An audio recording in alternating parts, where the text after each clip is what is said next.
It's been almost 7 years since the release of the Xbox One and PlayStation 4. In those years, they've probably gone through some huge changes, most notably Microsoft's U-turn on their E3 announcements, from claiming each disc would be tied to its original Xbox to pushing a monster effort in making backwards compatibility the standard for the product. Across this time, we've also seen plenty of variations of these consoles, such as the PS4 Slim and Pro, as well as the Xbox One S and the Xbox One X.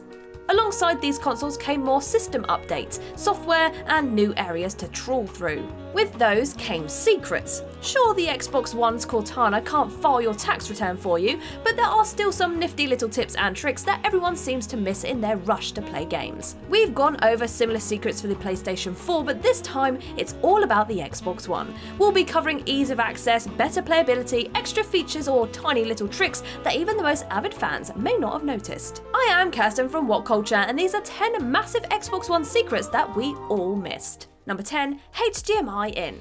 To this day, I ponder why the Xbox One features a HDMI in.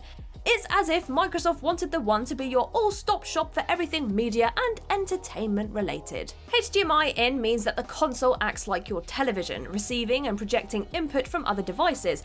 In an ideal situation, this could be your cable box of choice, a Roku, or anything that uses HDMI. It's simple enough, especially when television or film-based appliances that won't be hindered too much by the input lag. You boot up the TV app and control the additional device from there. Where it gets really funky is that you can actually plug in another console. Seriously, if you want to connect your PlayStation 3 or 4 or even your old Xbox 360, you can, though the latter makes no sense considering Microsoft's huge steps on backwards compatibility. If for some reason you need everything to be connected to be on one big hub in your living room, then this is a great solution. Bear in mind, input lag will play a factor. Number 9. Play Anywhere. Play Anywhere is a nifty little feature and one that the Xbox has a foothold over the PlayStation in. The program features dozens of games such as Cuphead, Resident Evil 7 and Ori and the Will of the Wisps. It lets you switch between your Xbox One and PC fairly seamlessly, so long as you have certain things in place. For example, both systems need to be fully updated, the game is installed and your account signed into. Once that's done, you're all set and can freely switch over whenever you like. This is pretty helpful if someone comes barging into the living room or you're travelling away from your Xbox but are taking your computer with you. Play on your latest save file, gain achievements and other progress, and then simply make sure it's put back into the cloud afterwards. What's great is that unlike Sony's alternatives, there's no worry about input lag. Instead, you simply play your own game on 2 platforms for the price of 1. Number 8. Xbox Insider app and Xbox game previews. Both the Xbox Insider app and game previews have been slightly hidden throughout their lifetime, only recently gaining bigger exposure at showcases such as E3 and the Game Awards. The first focuses on dashboard and general system updates. Xbox players will get access to betas, street tests and early updates weeks to months in advance, helping the overall health of these patches. Again though, these are less gaming oriented and more system based. Xbox Game Previews is a similar premise but solely focusing on games themselves. This program lets you preview upcoming games and offer feedback to developers. You do still have to purchase them, but if you know it's something that you're going to be playing anyway and need a taste earlier than scheduled, then you've got your in. You'll help fight off bugs in early test phases and get to brag to your friends about your playtime before it's even out. One prime example of a game in the preview was PlayerUnknown's Battlegrounds. Number 7. Broadcasting and sharing controllers online. Everyone knows that the PlayStation 4 and Xbox One are capable of capturing and broadcasting content in many different ways. The PS4 has the share button and the Xbox has Cortana to record that at your very whim. Then, if you're feeling confident, you can live stream your games via Twitch or even Mixer. This will require a decent internet connection and something to show the world. What people don't know about, however, is a neat little trick tucked inside of the Mixer side of Xbox One's broadcasting. After going live, within the broadcaster settings, you'll see the ability to share controller, and this is just as weird as it sounds. Though useful too, if you happen to be stuck on a boss fight and your big brother isn't home to help.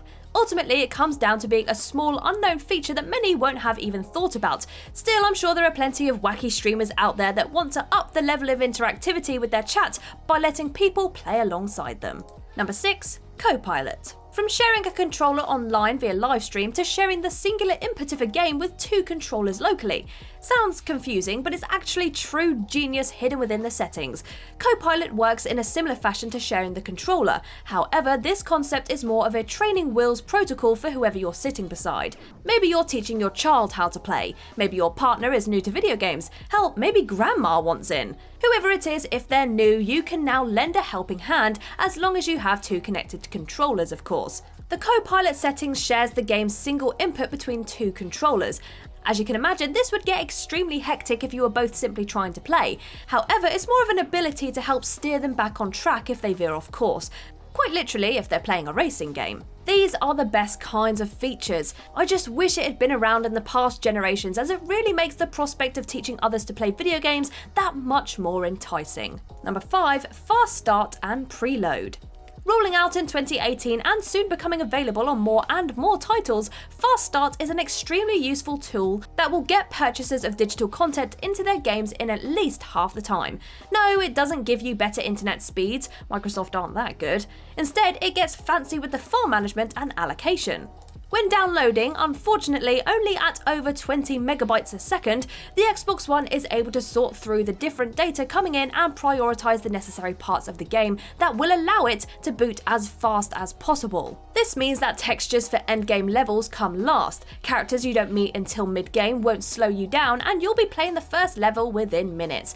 It's genuinely smart tech, and whether you know about it or not, I feel the issue is that some people simply don't have fast enough internet speeds to utilise it. However, you can pair this in with the now typical concept of preload for games, and you'll at least be playing by release day. Simply pre-order a title digitally before its release and your Xbox will download 99% of the game, ready to finish and unpack on launch. Number 4, playing music in the background. Such simplicity that many likely don't know about. Playing music in the background while you blast and slash your way through your favourite video game is so easy. In fact, it's literally as easy as turning on the music, then turning on the game. That's it. Head to your music player of choice, be it Pandora, Spotify, or perhaps some form of browser, get your playlist on and leave it in the background. Choose a game and then move on. What's even better is that if you're using Spotify, for example, you can use your phone to control what's playing. Spotify has a very easy device management, meaning that you can play it through one output and control it with a separate input, such as a phone. Very handy if that playlist isn't quite complete or you don't want to be switching back and forth between apps. Number 3, remap the controller buttons. Controller mapping has slowly become more and more accessible through the 8th generation of consoles. What has always been a simple process on PC is now finally a possibility on both the Xbox and PlayStation. This is even more apparent with the popularity of custom controllers, featuring extra buttons and paddles all over the place.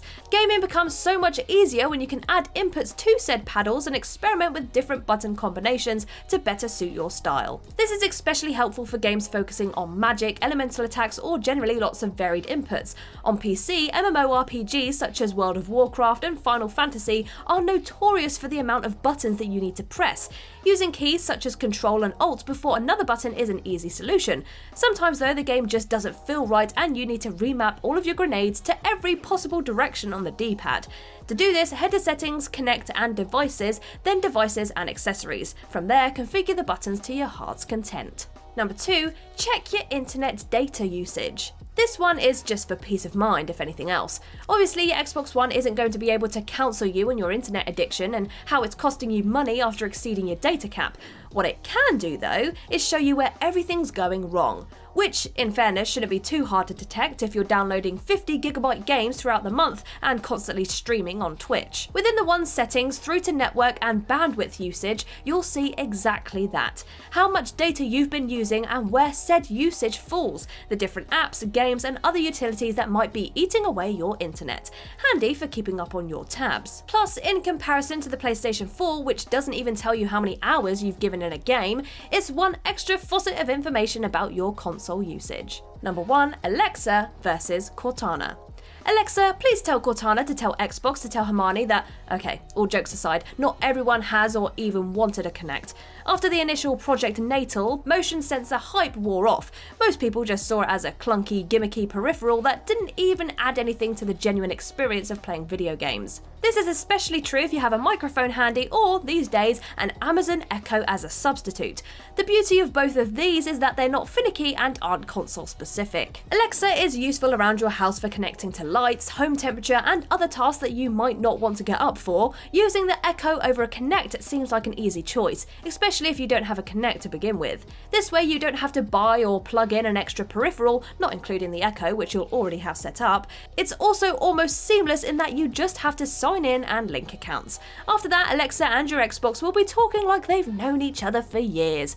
Hopefully Cortana doesn't get jealous. And there we go, the 10 massive Xbox One secrets that we all missed. Admit it, you're gonna have to go and try all these now.